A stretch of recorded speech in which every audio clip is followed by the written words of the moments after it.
we'll allow the justice system to deal with them for their transgressions. Now, Madam Speaker, that's $8 million. And you recognize that Comrade Asset Michael just won his case. That $8 million that was spent in 2008 was utilized primarily for the witch hunt, the political witch hunt to jail members of the Antigua-Labour Party. Now, who benefited? Obviously, the attorneys, including the external attorneys who they have to pay, Madam Speaker. And I can say here that the UPP government would have incurred at least an additional $30 million during the term, during the tenure, Madam Speaker, in investigative fees, which, in essence, would have gone to naught. Because at the end of the day, you ain't locking up anybody over here. You ain't jailing anybody over here. So they are wasting our scarce resources, Madam Speaker. And I want to put it to the Honourable Member for Rural East, the Honourable Prime Minister, that those funds, Madam Speaker, could have been better employed in improving the living standards of the people of Rural West, the people of Grace Farm and Green Bay. Those funds, Madam Speaker, could have been better utilized to improve the living standards of the people of Point and Villa. And, Madam Speaker, we don't have many things in common, but if it's one thing we have in common, we represent two ghettos. And we must learn to prioritize as politicians in this country. You can't have your people suffering, living in substandard housing. Some people don't even have food to eat, Madam Speaker, while you're wasting millions of dollars trying to put people in jail. Madam Speaker, that is misbehavior in public office. And I believe that the people of this country should punish the Honourable Prime Minister and his other ministers for wasting the scarce resources. It is misbehavior in public office, and I hope, Madam Speaker, I pray that the member for Rural West loses his seat at the next general elections, because he knows better. He grew up poor, Madam Speaker, and he ought to have known that his first priority ought to have been to ensure that there's full employment in Rural West, to ensure that there's proper housing, to ensure that his people get better health care, better jobs, better educational opportunities, Madam Speaker. Instead, he's on this witch hunt in order to sustain his party in power. And, Madam Speaker, when you look at the various programs, including the so-called fiscal stabilization program, practically every single program that was introduced by the UPP, Madam Speaker, has failed. The fiscal stabilization program has failed miserably, and today Antigua and Barbuda is in a more precarious position, financial position, than it was back in 2004. Because even though we had fiscal constraints, even though we had a funding gap of $150 million, the Antigua-Labour Party government had the option to tax, to increase taxes by $150 million to close the gap. We didn't, for various reasons. At one point, Madam Speaker, it is true that the technicians in the Ministry of Finance had proposed that we reduce the amount of staff in the public sector by about 2,000. And even though that recommendation was made and we had serious financial constraints, we refused to do it because we recognize the attendant social consequences. So when they have all the rhetoric on the platform that we had planned to send them 2,000 people, it's nonsense. Because at the end of the day, you have to look at the reality that the Antigua-Labour Party did not send home anyone. And I'm one of the individuals in the cabinet who fought against that, Madam Speaker, that recommendation.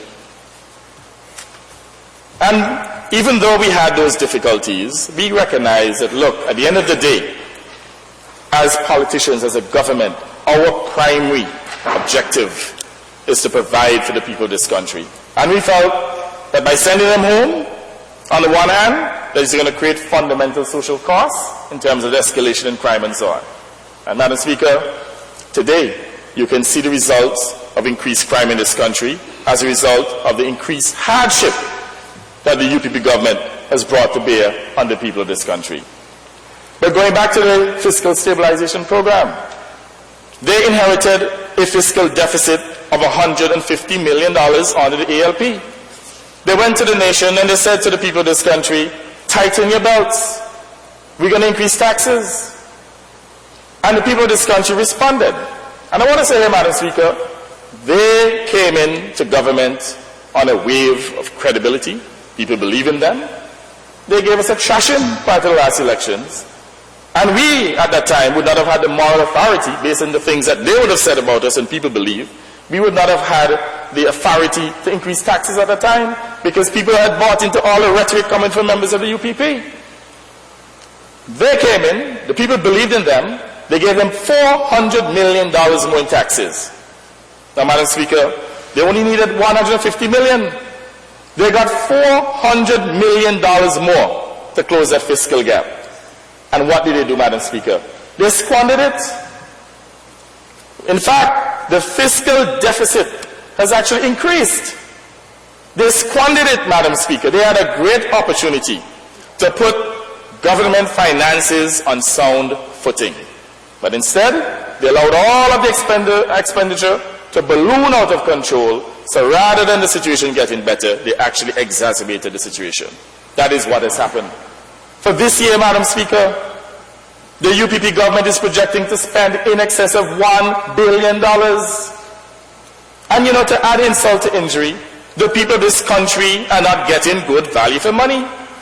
Not only are they wasting our scarce resources on ministerial travel and all the sport utility vehicles and so on, but they are wasting our monies through corrupt government contracting. Madam Speaker, the UPP government boasted of spending in excess of $400 million on roads, curbs, and drains in this country. Assuming that figure is correct, and assuming that a mile of road would reasonably cost about, let's say, 1.5 or even 2 million or even 2.5 million, Madam Speaker. I think this is 1.5. Well, let's say 2 million. I was told 1.5. Let's say even 2 million, Madam Speaker, for a mile of road. One would have expected 200 miles of roads to have been completed in this country. And I guarantee you that they have not even done a quarter of that. Last year, through his speech, Governor General indicated that the government spent $113 million sprucing up St. John's. That's less than 4 miles of roads, Madam Speaker. $117 million. So you can see very clearly that the people of this country have been called upon to sacrifice, to pay additional taxes, but on the other hand, the UPP government has failed to deliver a corresponding amount of value to the people of this country. Madam Speaker, we cannot continue to have a situation here in which the members of the UPP, including a member for Rural East, calling upon the people of this country to tighten their belts while they continue to get fat. That has to stop. And the only way to stop it, Madam Speaker, is for the people of this country to vote the UPP out of government and to understand that they are safer with Labour. Madam Speaker, the UPP also introduced a voluntary separation package or voluntary separation program in which they claimed that they were going to reduce the wage bill, which they met under $300 million. And what has happened today?